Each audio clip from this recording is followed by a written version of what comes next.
What's up, guys? This is Kyle from Wax Museum, and I got two packages here. The mail has been pretty steady and pretty strong this past week, although next week will probably be pretty bare, but I'm going to enjoy this while it's here. So I want to start off with this first package here, and this is part of why I've put something in the title to the effect of, my plan to get a free George Mikan autograph. Now, I say that, and I realize that there will be some work involved in it, so it's not in itself free, but in theory it's free. So I got this lot of postcards here for $55 shipped. And I've seen a lot of these postcards around before. Some people call them Ron Lewis postcards. Some people call them, I think, Hall of Fame postcards. Some people call them Capitol cards. But anyway, these are pretty common, so I've never really picked them up. Number one, I'm not into postcards, and number two, they're just oversized. Like this here, I'd rather have a Rick Barry signed card. But these came up in one of my George Mikan searches, and you can see here it's Rick Barry, Lou Carnesecca, Walt Frazier, Earl Monroe, Harry Glatton, which I actually just got another auto of him recently, which I like better, which is inscribed, the horse, right? Because he was an old farm boy. And then this here, George Mikan. So you might recognize even a part of this because Upper Deck used a lot of these Mikan signed postcards for one of their cut autograph sets.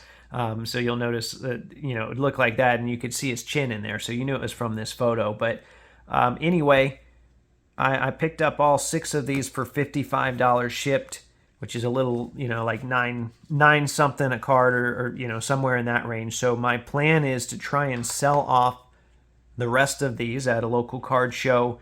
And I think like Earl Monroe, Walt Frazier, and Barry especially, these two are probably in the $15 range. Barry's maybe there as well. The other two might be in the $10 range, but so I might even make some profit. I might get a Mikan auto for free.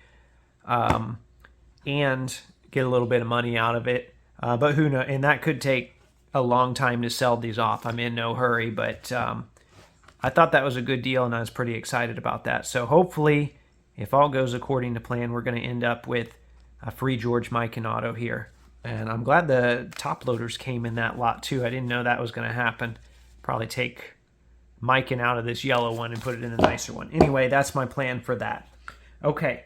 The second part of this mail day here is from a PWCC auction, which I'm still getting used to those, at least on their own platform.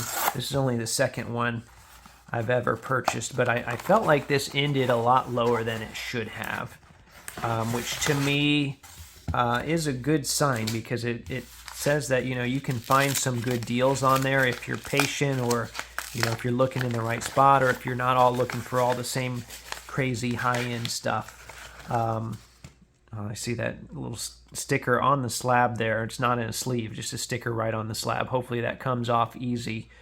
Actually, let's see if it does here. It looks like that's not the case. Well, it's not too bad. Okay, and this is a very thick slab here, but this is a 2009-2010 Upper Deck Exquisite, Extra Exquisite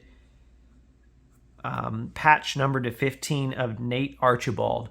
And it was funny, on my top 50 countdown, I had just showed off my Nate Archibald laundry tag from Topps and basically said, hey, his prime stuff is so hard to track down.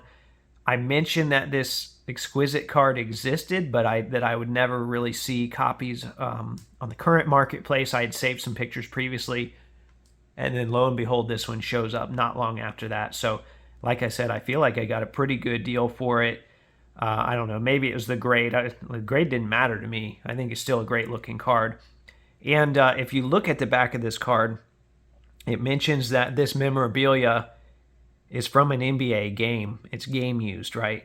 Well, I did some research that shows that probably isn't the case because, and I'll try and flash some of the pictures up here, I've saved pictures of 3 or 4 copies of this card that have come up in the past, and one of them had like half of the Celtics logo with Lucky, or one of the older style logos on it, I think, and then another version had kind of the like a cursive Nate like you would have on the front of it. So just based off of that, I knew, this probably isn't from a jersey. So my next thought was, let me look at all the different styles of warm-ups. Well, most of the Celtic warm-ups have a pretty similar pattern where they have a nameplate on the back that's kind of a separate piece that can be added on. And then the shamrocks on the front have some gold in them. That wasn't the case with these patches either. So I kept digging and kept digging.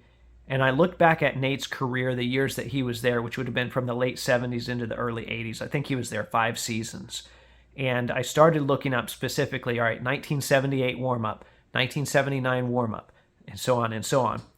And eventually I found a warm-up for a couple of players here, and I'll show them on the screen. I don't have them memorized, but they were the same style, and they had that script writing on the front. So that told me, okay, this is a warm-up. And in looking at those listings, I think 2 out of the 3 mentioned that these were just practice warm-ups. So I guess they had different warm-ups that they used for practice. And then also, and this doesn't necessarily make any difference for, the relic itself, but my friend who's a big Celtics fan, Boston Steve Sholey, he said that they actually practiced at a different location at that point. So I thought all of that was interesting. So this likely is not game worn as Upper Deck says it is, but that's okay. It's still something that I want. It's still a rare piece. I think it's still a historic piece. Don't see a lot of Nate Archibald Celtics relics out there, so very happy to have that one. I don't think it was, that's not an error that they intended to make, but it was probably presented to them as game worn. Still practice worn and still pretty cool in my opinion, so very happy to have this card here, and I hope you enjoyed seeing that today and learning a little bit more about that. And hopefully I showed some nice stuff there as well. Real quick here, I'm also going to put these in a slab guard case, which I just received these recently. It's something I'm trying out. Let's see if the thick BGS one fits in this one, which it does. I've been using these for a few cards instead of the sleeves that go over these, and I think that's really nice. I know some people, think it's kind of goofy to put a slab in a case, but this one seems pretty subtle to me and still lets the card present very well. So there you have it. Remember, there are new episodes of the podcast that come out every Thursday, and as always, thanks for watching.